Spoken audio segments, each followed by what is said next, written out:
In today's video, I'm going to teach you how to fix Slack Workflow Builder when it's not working.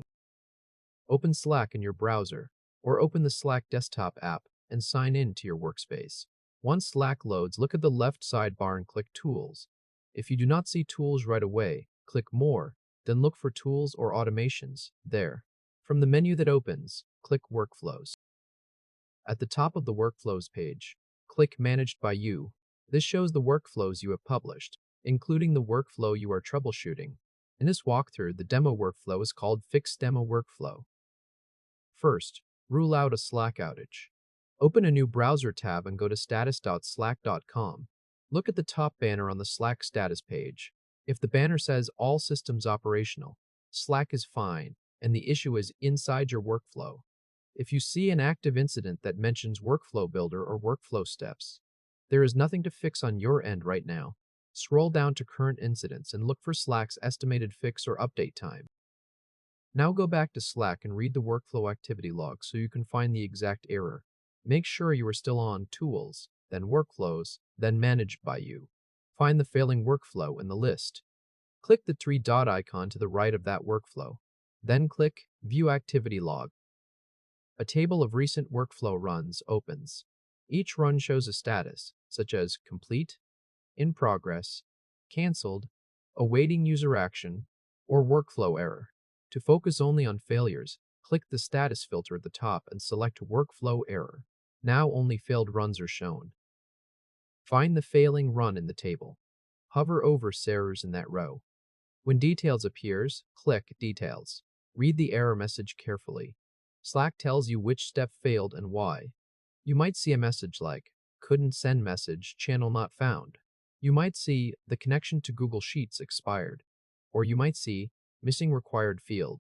This message tells you whether the issue is an expired app connection, a broken trigger, or a missing setting in one of the workflow steps.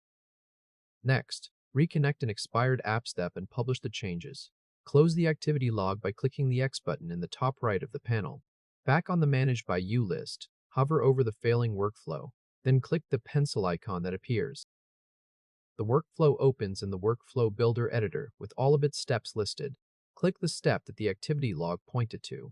For this demo, click the Send a Message step. The Steps Settings panel opens on the right side. If the failed step has an expired connection, such as a Google Sheets or Jira authorization that timed out, you would see a yellow banner inside this panel with a Reconnect link. Clicking Reconnect opens a new window where you sign back in with the correct account and click Allow to give Slack access again. After the connection refreshes, the warning icon on that step disappears. For this demo workflow, there is no broken connector, so do not click Reconnect. Just use this panel to see where the Reconnect banner would appear if the authorization had expired. Now publish the fix because saving alone is not enough. Click Publish Changes in the top right of Workflow Builder. In the pop-up that appears, click Publish Changes again. A green confirmation banner appears at the top, confirming the workflow is live. Anyone using the workflow link now reaches the fixed version. Next, verify that the trigger is still configured correctly. Make sure the workflow is open in the editor. If it is not open, return to Manage by You, hover over the workflow, and click the pencil icon. Click the first block at the top of the workflow canvas.